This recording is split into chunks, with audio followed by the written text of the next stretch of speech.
Item number 24. Um, Item number 24 is a resolution of the City Council of the City of Compton authorizing amendments to the employment agreement with Craig J. Cornwell, extending the contract term and other provisions.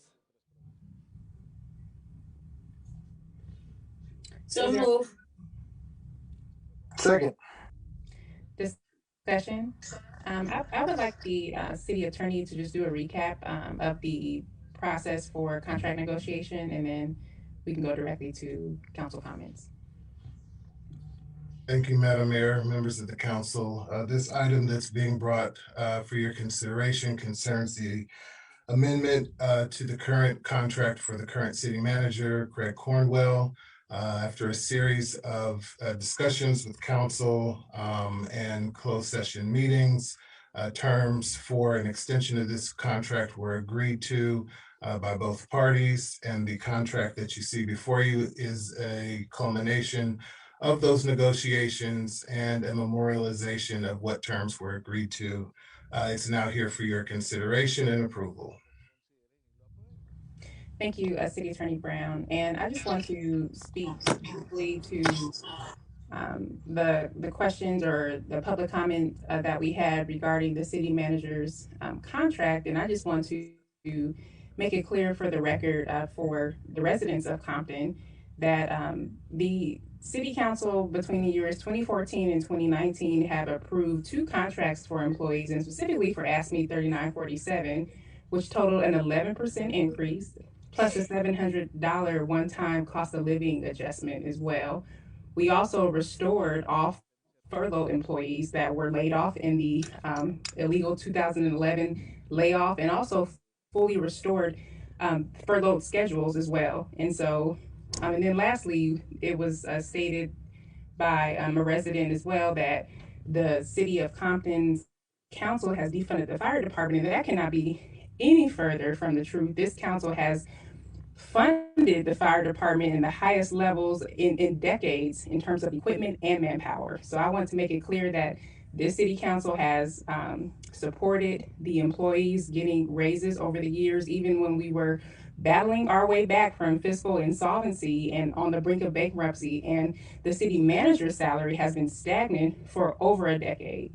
Now it's probably closer to 20 years, but I can just say from the time that I have been employed with the city of Compton that the city manager has made the exact same salary. And we're talking about over 10 years. So I want to make that clear. And so this city manager forewent a pay increase as he was negotiating on behalf of the city and ensuring that residents were also, ensuring that employees were also compensated in this last bargaining agreement. And so what was stated was completely erroneous and also omitted the facts, which is that this city council and this city has compensated our employees, restored their work schedules, also conceded to equipment concessions and scheduling and many other enhancements to their contract, not once but twice over at least since between the periods of 2014 and 2019. With the exception of last year being a global pandemic, we have added more employees to this administration in the last decade than had been added in the last 20 years. And those are the facts. And we have to keep the facts in the forefront. Any discussion? Yes. Yeah. Oh, I'm sorry. Go ahead, Councilwoman. My apologies. Yeah, Mayor Brown, I do have some question to the city manager. I mean to the city attorney. And as I was going through, I was really took the time to really go back and try to do a comparison for the current contract as well as the amendments. And one of the some of the things that I came across, I was kind of was a concern to me. And one of those was that is that the current agreement in a 2-year the current agreement in this 2-year agreement that allows in section 3.1A3 for termination for cause when the city manager engages in malfeasance or misfeasance, or if the city manager is criminally prosecuted. Malfeasance generally means intentional misconduct.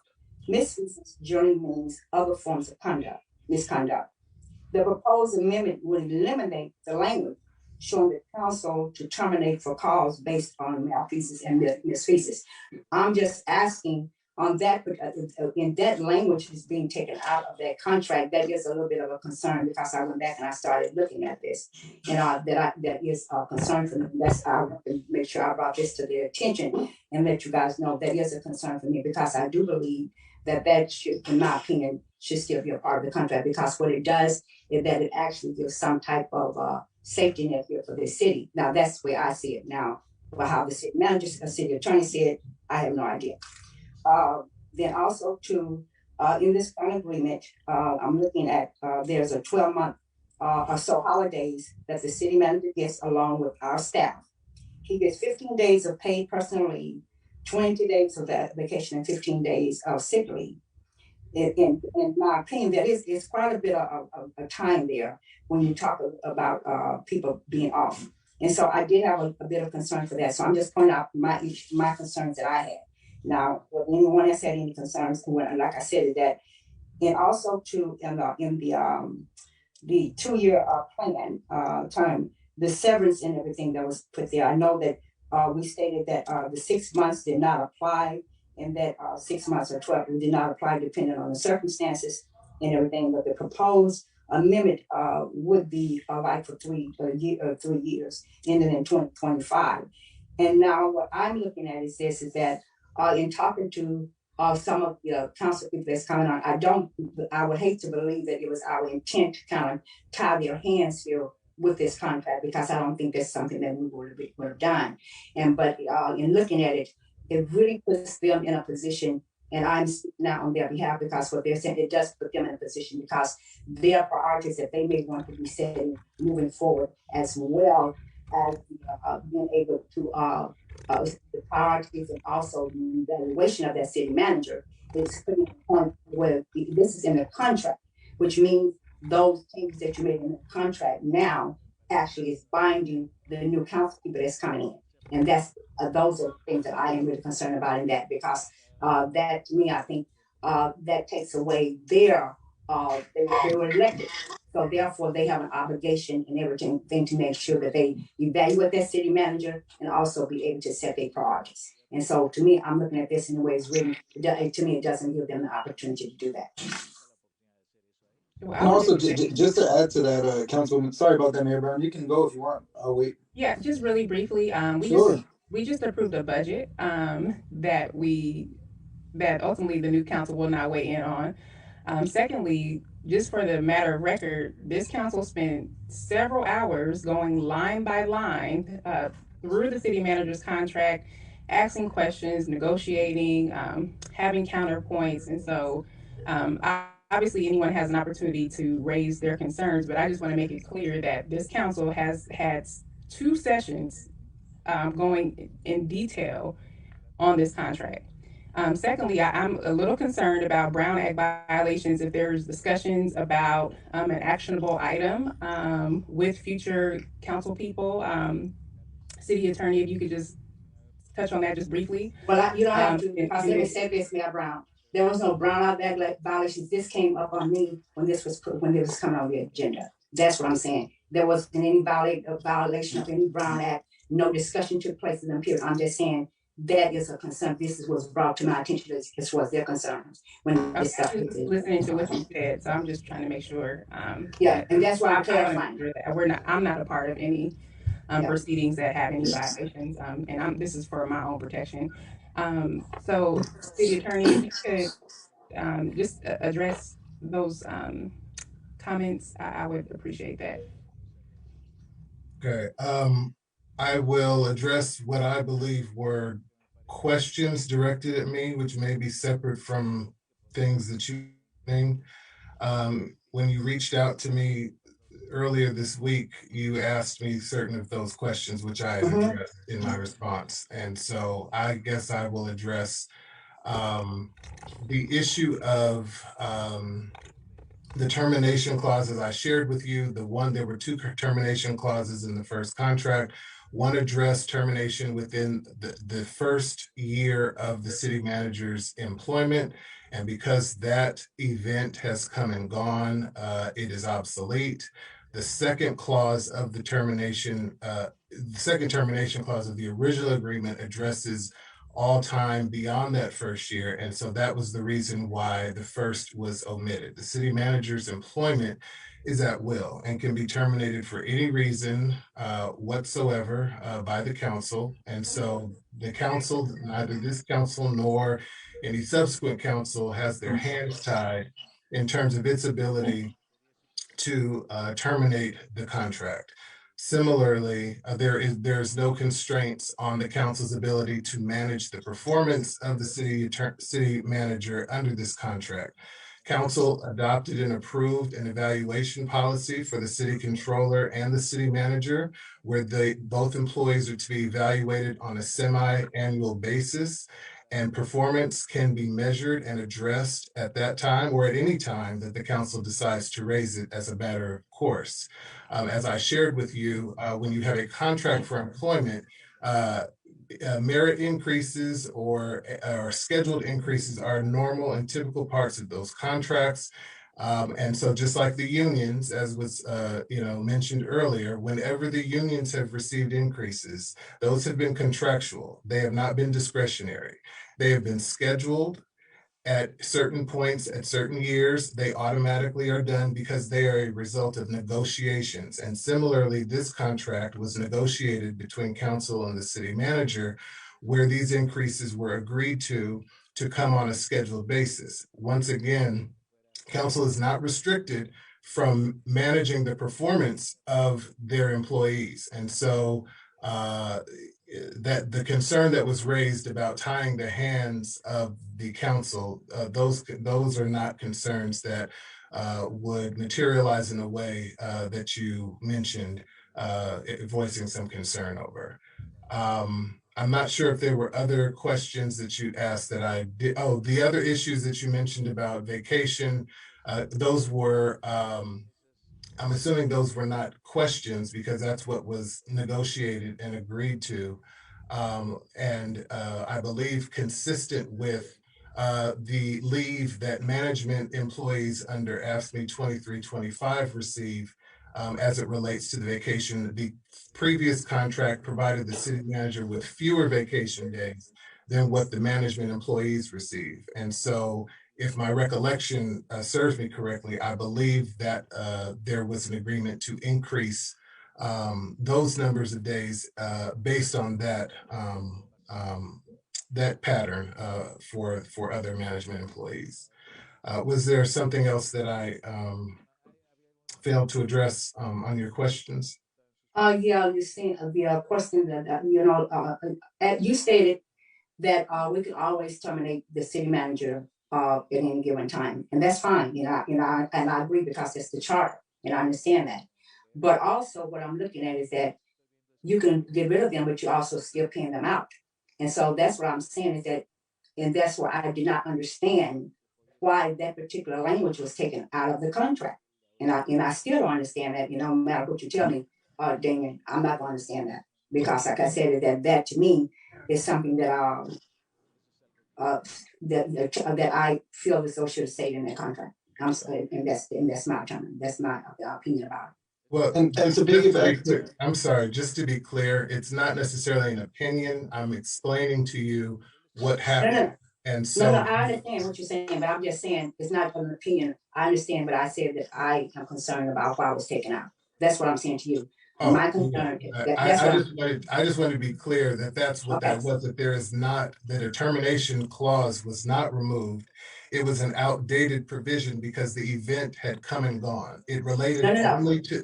Ma'am, let me just finish. You're missing something. I just want to finish my point, and then if there's still confusion, you can ask me a follow-up question. The clause was removed because the event occurred and it no longer has any teeth. If we left it in as it stands right now, it would be an unenforceable provision because it doesn't relate to any specific event. The second termination clause that was in the agreement is what is applicable to any date beyond the first year of the city manager's existing contract. And so that's why I wanted to be clear for anyone else, not necessarily for you, but just for folks who are listening, that that the termination provision of the contract has not been removed. It was just the first one, which related to if there was a termination within the first year of this contract, there would be a certain severance that would be payable. In all of the city manager contracts, there is a severance provision, and that is consistent with what we have, what was negotiated in this agreement is what is consistent with what has been in the past. So I just wanted to make sure that that was clear for anyone who might have been confused. Yeah, okay, thank you. I wasn't confused about that. I was just confused in regards to the language change, and that's what I was asking. And that's what I was asking about the language. Yeah. Sorry. And for the residents' sake, everybody watching at home, and I'm sure the council knows, Craig's contract is not even up yet. It expires next month in July.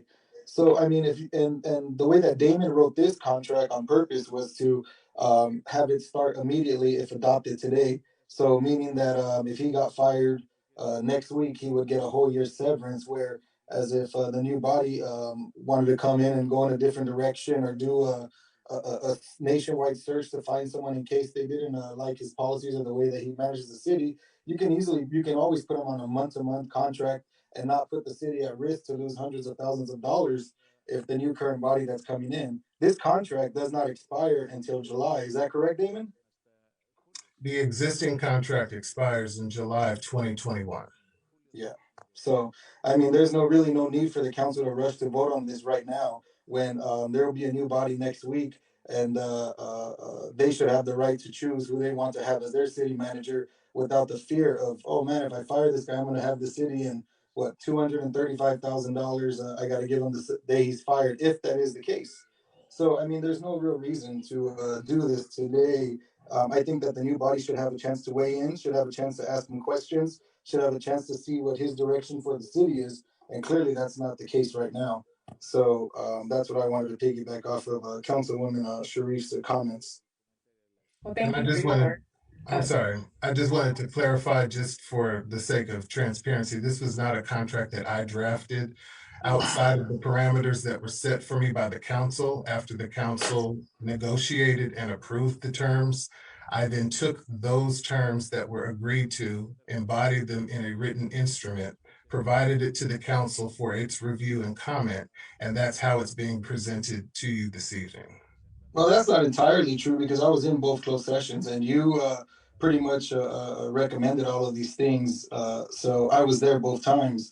And both closed sessions that we had on the city manager were very, very fishy.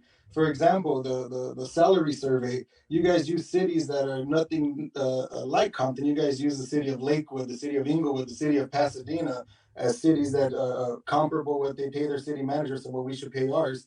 And that's not Compton's a totally different city. And also in the closed sessions, you didn't even give us the survey studies the day we talked about it in closed session, and you were very reluctant to give it to us during the meeting. I would ask City Attorney, I don't even know if these comments are proper, as these were contract negotiations in closed session, so I would ask that you intervene.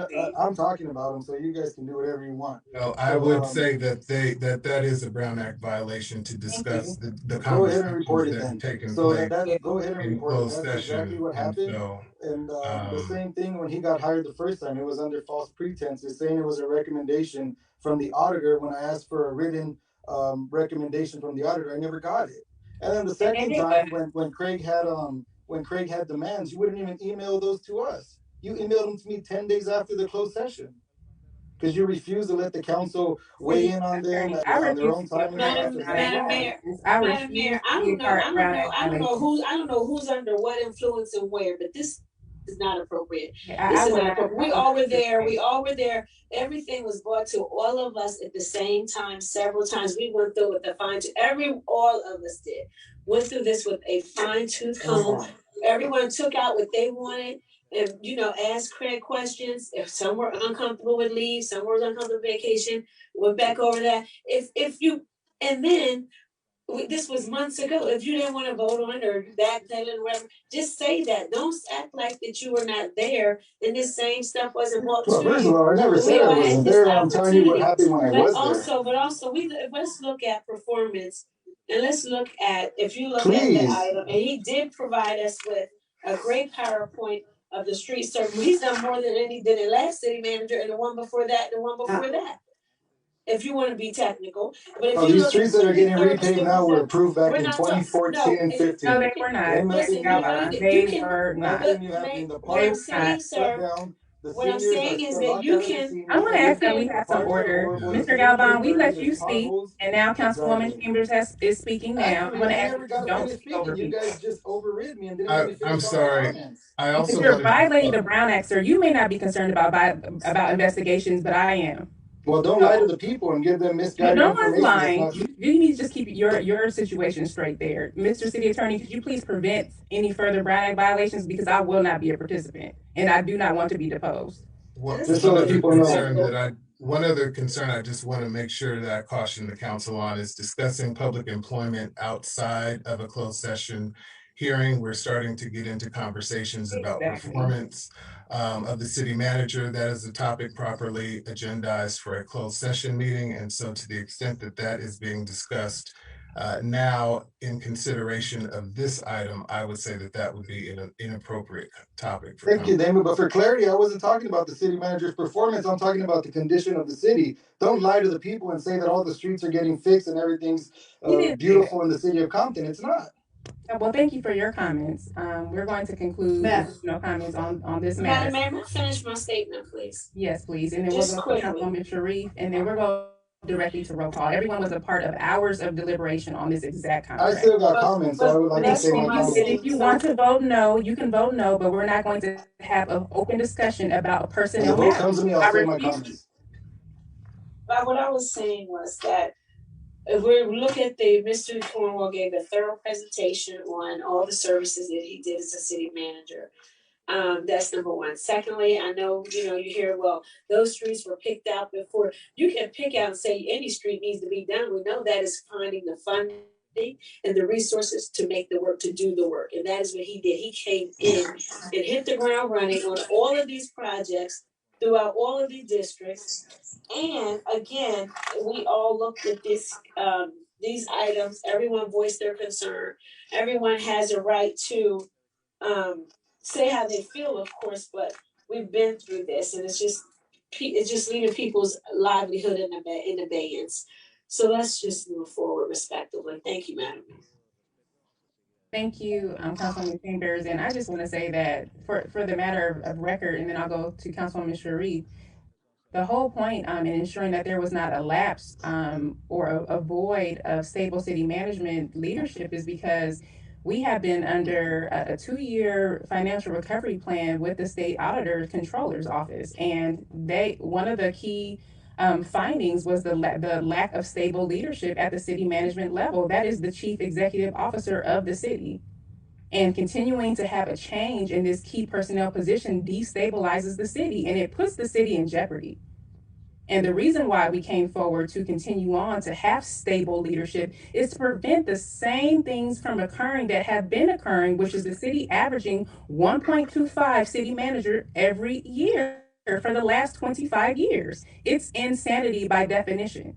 And so if you want to vote no, Mr. Galvan, vote no. But to sit here and to pretend that what you're saying is even accurate, it destabilizes it. It is not 100% true, sir. It absolutely is not. When you're saying that these streets had already had funding since 2014, then why weren't the streets paved, sir?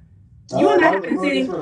Majority of the projects were held up in the attorney's office. And you know what? These old previous administration conspiracy theories are disgusting, and they were voted out. We were both there, and we both know the truth. No, I know the truth, and I have no reason to lie. I have no reason to lie, sir. I would not sit on a city council and have funded streets and the streets not be paved. Who would do that? That sounds asinine. It sounds asinine and it's outrageous. And It's I also refuse factual. to continue to go. No, it's not. And I'm not going to even go back and forth with you, sir, because that's your choice to sit here Well, first of and all, I dispute wasn't these calling you out on fallacies. nothing. I was talking about the I'm condition of telling the you city and because we were streets. both sitting here at the same time, and what We you're doing absolutely is were. continual and it's consistent and It's it's not. This really resolution destructive is for the to city of support Compton. And everything it's I'm saying about the unfortunate seats that got removed. that you were even in the running to be reelected, sir, because you have been destructive since you've been here. Really?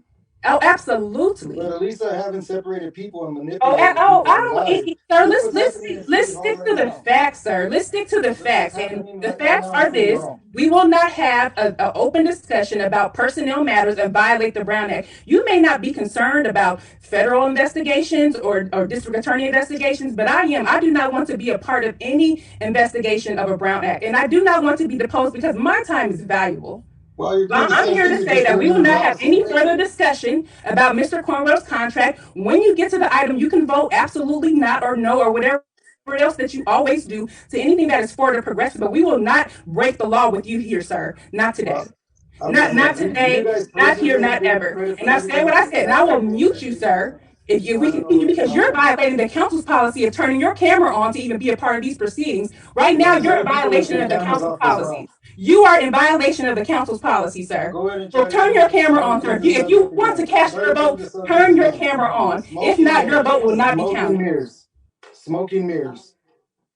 May I say? Yes, Councilwoman Sharif, and I meant what I said, Mr. Galvin. If your camera does not come on, then you will not be counted in this vote Hey, well, per that's council your policy. choice. And if the body wants to entertain that and allow that to happen, that's on them. It's approved council policy. Yep. Let me say this.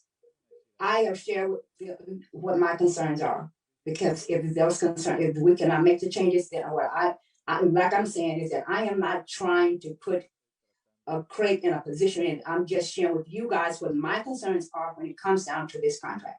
So therefore, I'm going to ask that it be tabled, and so that we can move on. Because I'm not going to sit here, because those are my concerns, and I can sit with the city attorney, and I can, because like I said, is that for me to sit here and knowing that this language have been taken out of this contract that does give the city some type of something to hang their hat on at some point, then that means I cannot move forward at this time. I'm not trying to say no. I'm just saying I Well, let me cannot move help you, forward at this time. Councilwoman Sharif. I make a motion to reinstitute that provision, even though it has no enforceable action, back into the contract so that we can move forward. Well, what can I ask you something? That was your reasoning, right, Councilwoman Sharif, that clause had been reviewed. So I make a motion to re-include it. Mia Brown, what I'm asking this is that what you're telling, if the city attorney telling me that that particular language has no, nothing at all, no have any meaning or anything at all, is that what you're saying, a city attorney? That's correct. That clause is, it's moot at this point because the event that it was connected to has transpired. So if you wanted to include it, as the mayor has suggested, you can, it just has no effect. It has no effect? No. So let's re-include it. Wow. Would you like to make a motion to re-include it, Councilwoman Sharif? I will gladly support you. No, I'm tabling it. Because see, to me, that just doesn't make any sense to me. I'm sorry. Okay, well, we're going to go for a roll call.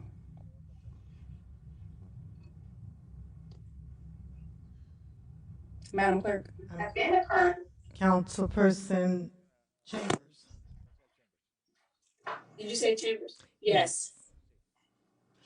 Galvin. No. McCoy. Bring back for the new council, no. Sharif. Abstain.